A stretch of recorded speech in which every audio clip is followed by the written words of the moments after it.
Alors, je vous mets l'image dans quelques secondes. De toute façon, ça n'a pas encore commencé. On arrive un petit peu en avance. Tac, tac, tac. J'ai bien changé le nom du live, oui, ça serait mieux quand même.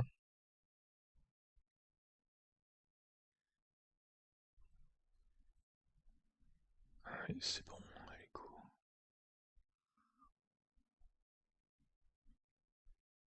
Salut Zozo.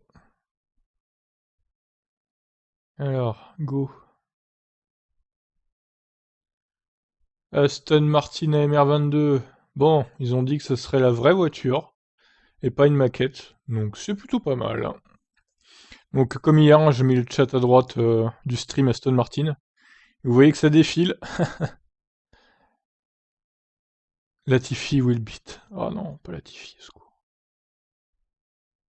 Arrêtez avec celui-là. Salut, c'est toi putain. Ce pseudo. Magnifique.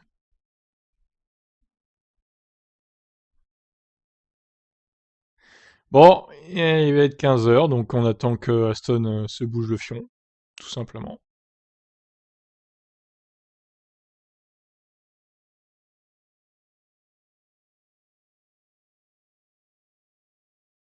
Salut Dragon.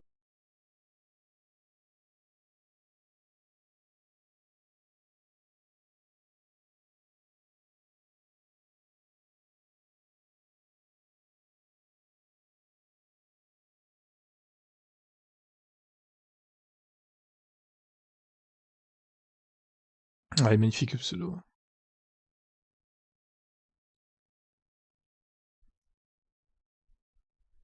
Ils sont en retard hein, chez Aston, les gars.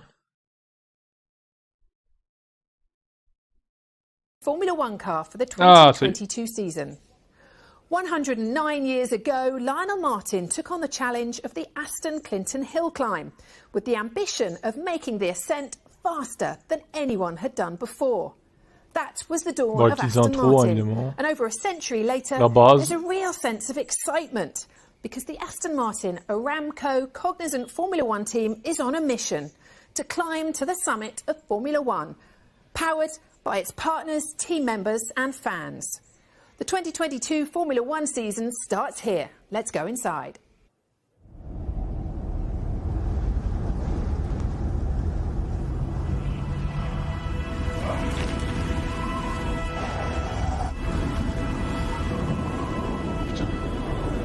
Cliffhanger.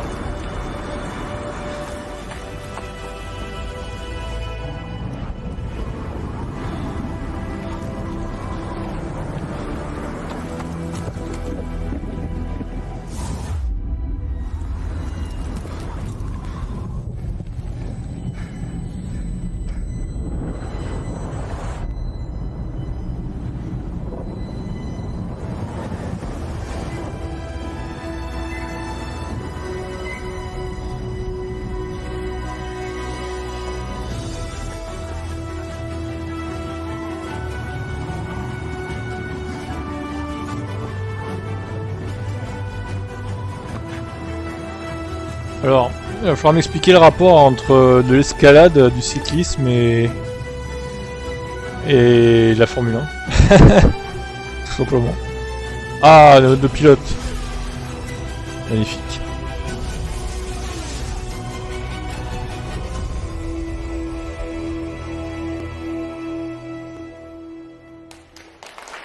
Alors, ben voilà, évidemment des voitures de route Aston Martin.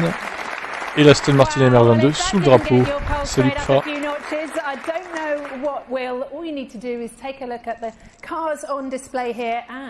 Drapeau british évidemment. And that should tell you this isn't any ordinary production line. It all feels a little bit 007.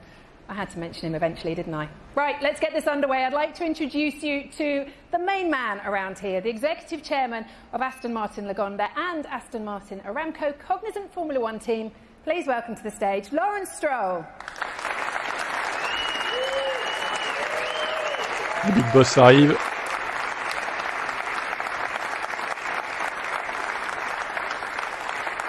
Lawrence, it's great to see you and to be back here again. Could you just tell us a little bit about this climb that this Formula One team is on?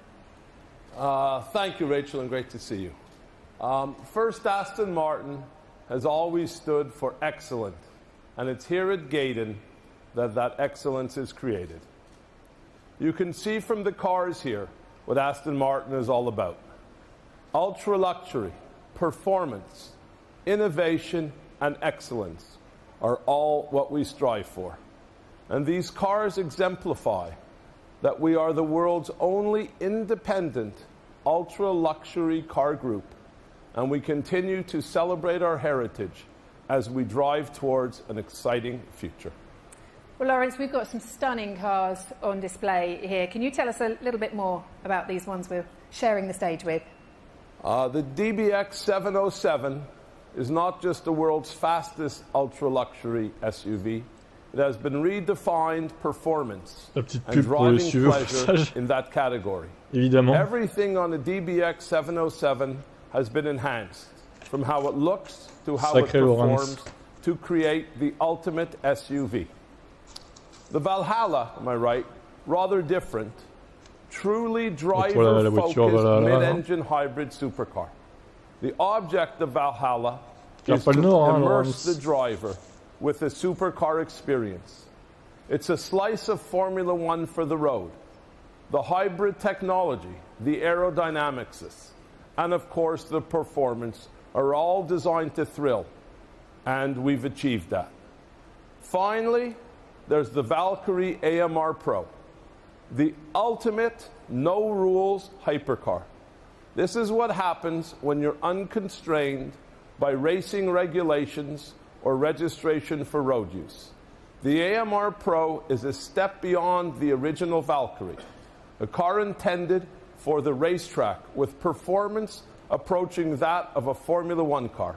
A truly fantastic machine. They really are stunning cars, and I can tell you Seb's already been having a very close look at the Valkyrie, so he might be requesting one of those from you very shortly. Today, though, of course, our focus is all on Formula One, and a car that's not built here, but actually built 30 miles away at Silverstone by your amazing team of people, the AMR22, and the team, Aston Martin, Aramco Cognizant Formula One team, putting that together. Can you tell us a little bit about what it meant to bring the name Aston Martin back into the sport of Formula One? Sure.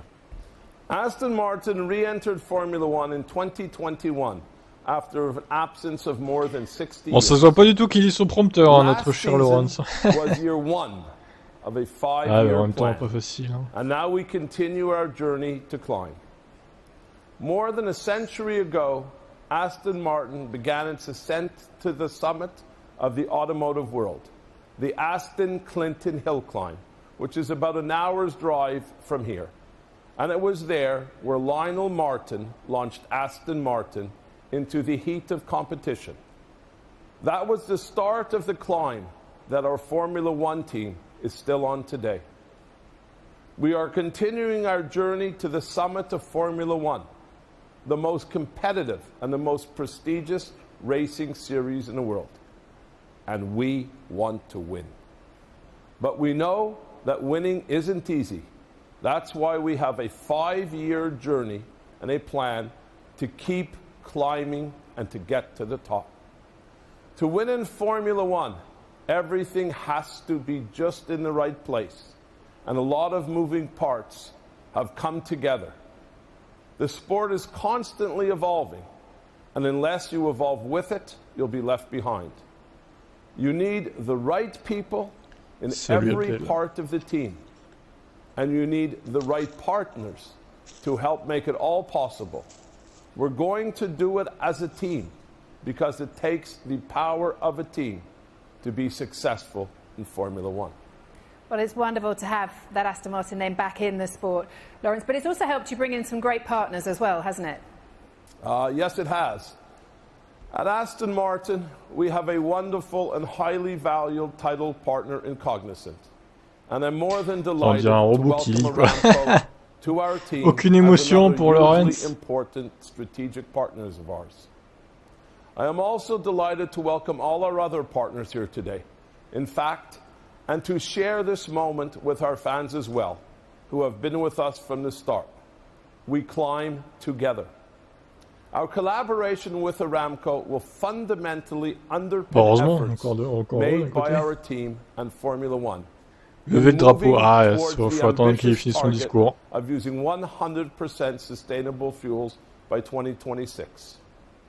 In time, it will also shape us to drive technology innovation while exploring other synergies for the benefit of the whole team, Aramco and the wider world.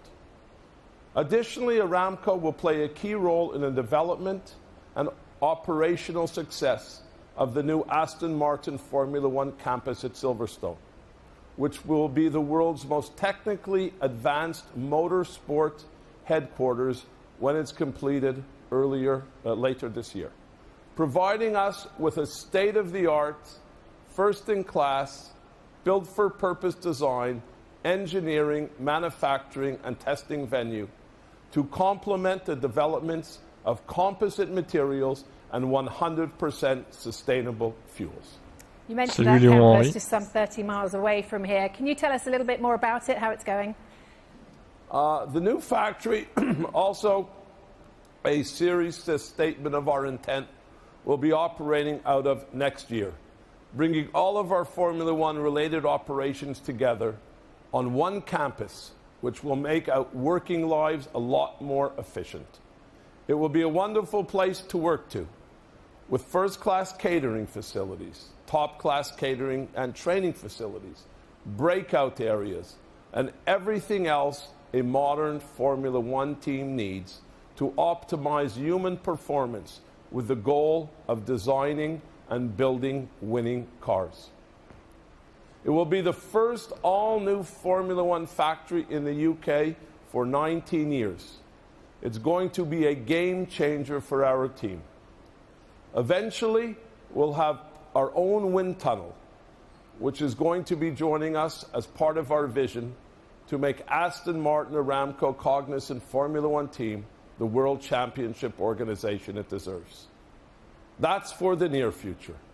But for right now, and for the present, ouais, il présente son usine à Gaydon, je pense. Formula One season is Sa future usine d'ailleurs.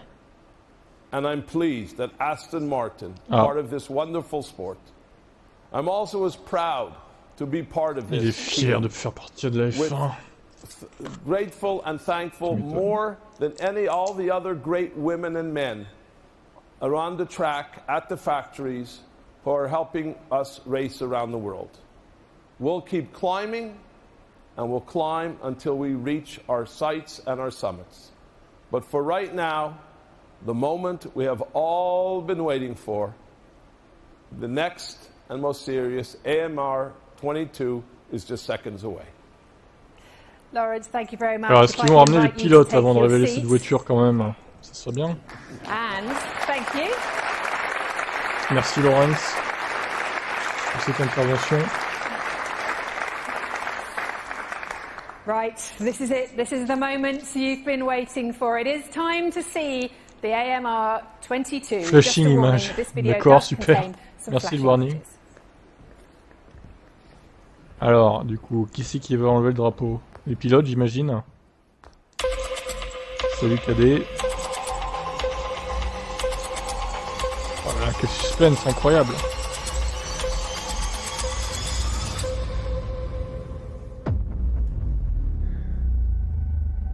Quel enfer. Ça arrive au bon moment.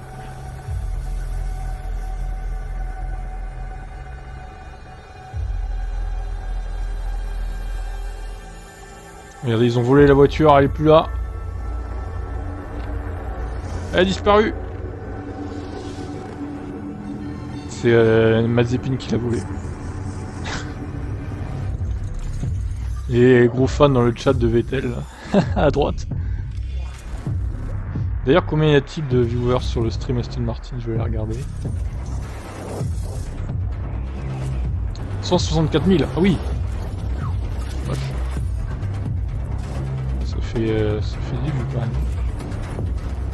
Et chez moi, 8. Ouais. Un peu moins.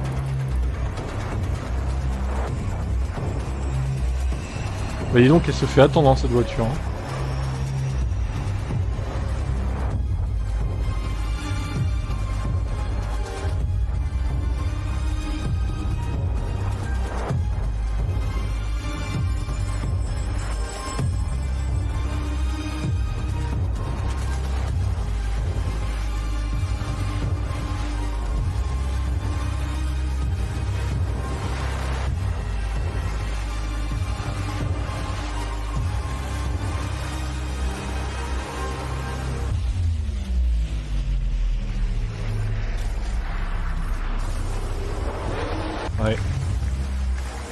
Ils vont ramener les pilotes, j'imagine.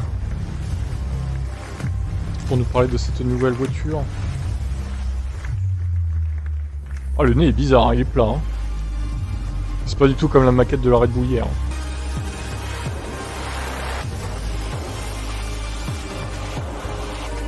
Non, c'est vrai. Green Red Bull confirmé. Ah non, non, les gars dans le chat à droite, là, c'est pas une Red Bull, hein. N'importe quoi. Hein.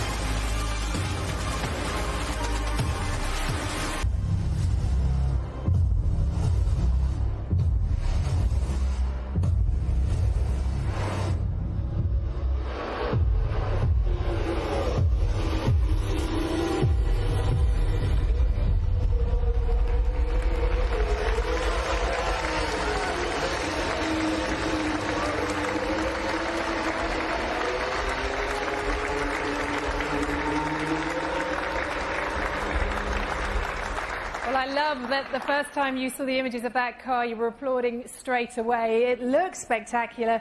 Seb and Lance, welcome to the stage. But de toute façon, la Red Bull, j'ai envie de te dire, c'est pas la définitive, right? Donc elle va changer la Red Bull. Always a very exciting les pilotes sont là. Year, when you see the car for the first time, and you know, especially this year with these new regulations. Moi j'aime bien. Franchement, je la trouve mieux que là, c'est la Red Bull.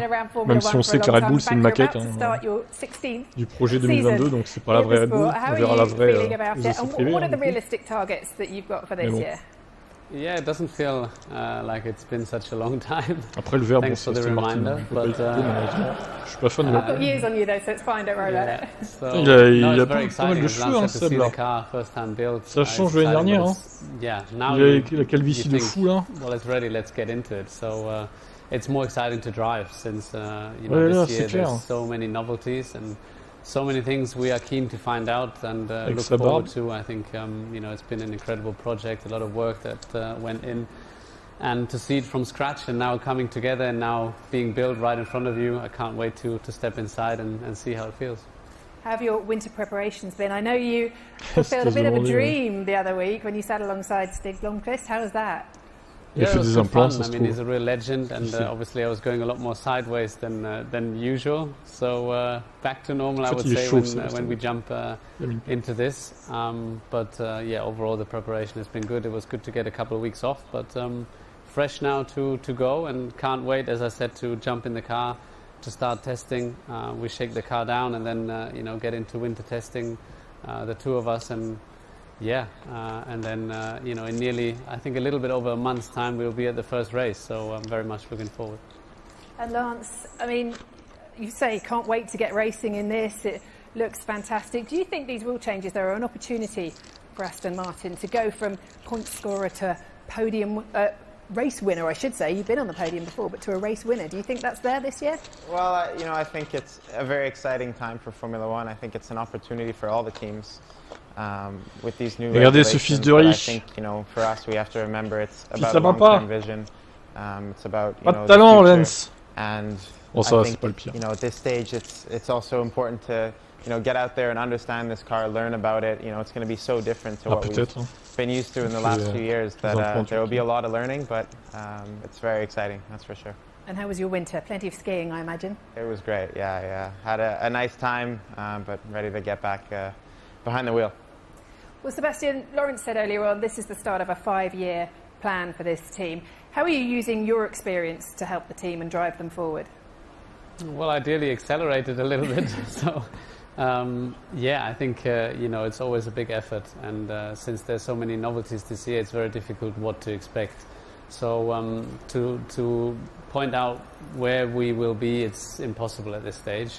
But surely, you know, if we are on the climb, so we want to be better than last year. Last year we had our difficulties, and I think, you know, for many reasons we should be better off this year. But there's so many, at the same time, so many new things with new tires, completely new cars, lots of new challenges. I hope the field will be closer together, and that will give us, you know, more chance to race and race more in the front than we did last year. But realistically, the answer at the moment is we don't know, and we have to be a little bit more patient, a couple more days. But yeah, certainly the excitement is very high, and you know, the potential as well. The team is gathering the momentum to you know, pick up during the season and improve the car throughout the season, I think our potential is just rising. So can't wait to get on track and see where we are and get going. Yeah, looking forward to it. And Lance, you were with the team in the previous iteration as Racing Point. How did you feel when the team became Aston Martin? What do you think it adds, bringing that name into the sport, back into the sport? It's been amazing. I mean, it's, you know, I think we've grown so much as a team since I first started it in 2019 as Racing Point. I think Aston Martin has brought so much excitement to the brand, and has really helped us, I think, grow and attract a lot of very talented people into our team, and that's what we're doing. Today we're growing as a team. It's first of all, the car looks amazing in green, which is which has been great. But I think it's very exciting to see so many talented people come on board and join this very exciting project. As we're in the process of growing, and I think that's what Aston Martin has done. It's brought in such a great brand to which was already a great team, and now that great team is growing more and more every day, and the future is very exciting.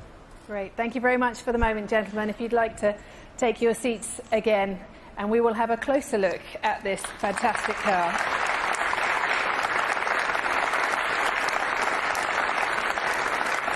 Well, exciting times ahead for the Aston Martin Aramco Cognizant Formula One team, and it's clear that these two can't wait to get into it and take this AMR22 onto the track. So we've heard from the drivers. Let's find out a little bit more about the journey to building this gorgeous car.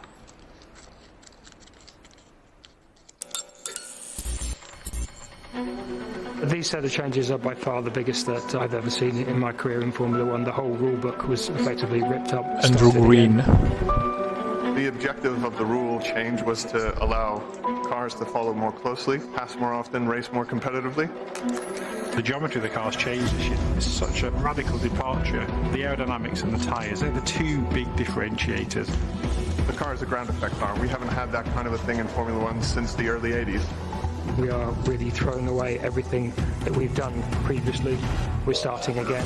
Qu'est-ce qu'ils ont avec le 5 dans le chat à droite là? Formula One is all about data. To optimize the performance, you need data quickly at your fingertips to make better and more informed decisions all the time. Putain. We want to know where we've come from. We want to predict where we're going. We want to do a fair trade between idea A and idea B. If we don't have that, we'll struggle to make good decisions and make the race car go faster.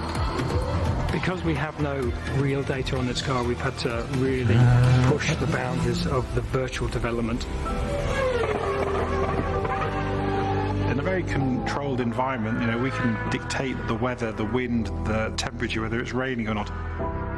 In some ways it's better than going to the track. It allows us from an engineering perspective to do some out there theories. It is an unbelievable level of complexity. We've been in one of the steepest development curves that we've ever seen. We've seen a 50% increase in performance in a matter of months, which is something unprecedented. The learning curve has been massive and the challenge equally massive. It's clear as day that we're all trying to win the championship. And to get there, we need to have really good fundamental ideas that take advantage of engineering and science. It's exciting. No one's going to have made every decision right, so it's about understanding where we need to improve and being agile, quickly reacting to that. Something this team has shown it can do many times over the years. The cars that we've just discarded are highly developed cars, and now we've taken a lot of steps back, and now we've got to try and build up again, and it's a really exciting time.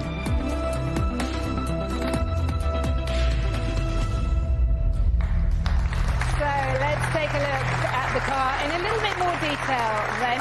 You saw them on that video just now, but please give a very warm welcome to the stage to Andrew Green, Chief Technical Officer of the Aston Martin Aramco Cognizant Formula One team, and Tom McCulloch, the team's Performance Director.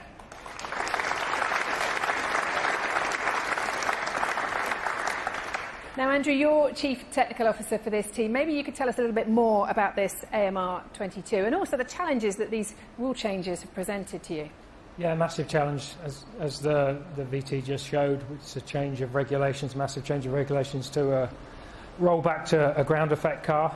So that's meant that our winter has been one of probably the most challenging that we've ever had. But new regulations, new challenges, but new opportunities. Is there anything you can point to on the car that you think will make a difference between a point scorer and a potential race winner? Oh, I wish I could. I think what we're seeing here is the first iteration of the AMR22. We're on a steep learning curve. Everyone's going to be on a steep learning curve. No one's got all the answers yet. So I think we're going to see this car develop highly over the coming season. That will forge the way for 23 as well. So it's an exciting time. Pendant 5 minutes, j'espère que ce sera fini, je vais devoir partir.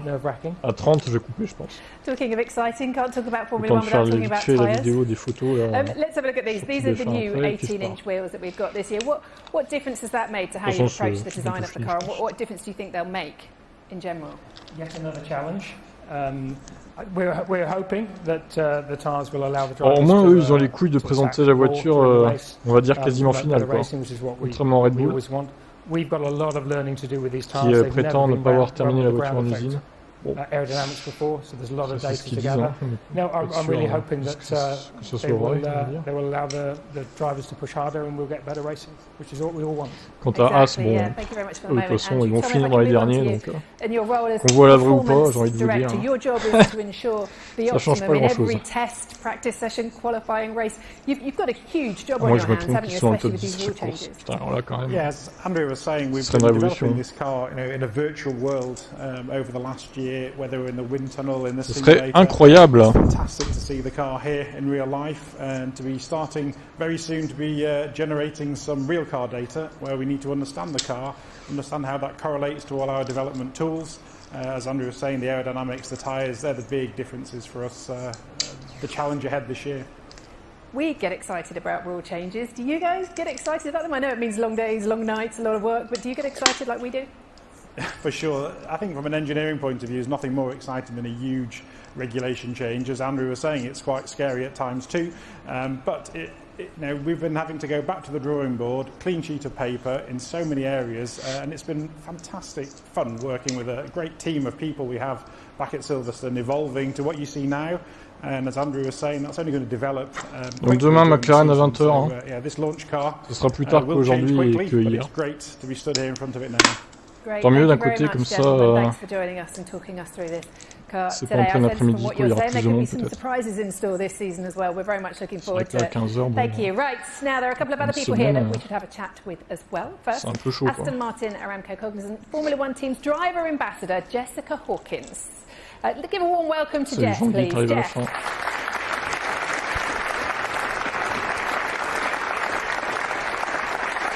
Bon, hop.